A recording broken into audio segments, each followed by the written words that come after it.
Gregor మెండర్ బఠానీ మొక్కను ఎంపిక చేసుకోవడానికి కొన్ని కారణాలు ఉన్నాయి.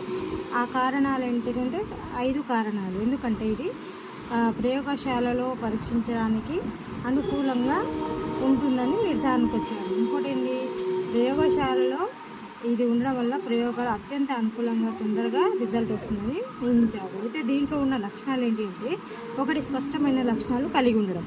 స్పష్టమైన లక్షణాలు అంటే చూడడానికి గుర్తించడానికి వీలుగా ఉండడము. నెక్స్ట్ ద్విలింగ పుష్పాలను కలిగి ఉండడం. ద్విలింగ పుష్పాలంటే ఏకలింగ ద్విలింగ పుష్పాలు 2 పుష్పాలను కలిగి ఉండడం ఈ యొక్క మొక్క యొక్క ప్రత్యేకత.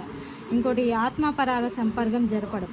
ఆత్మపరాగ సంపర్కం ఆ పుష్పాల మధ్య వాటి మధ్యనే ఆత్మపరాగ సంపర్కం జరపడం అనేది వీలుగా ఉంటుంది. ఇంకోటి సంకరీకరణానికి అనువుగా ఉంటుంది.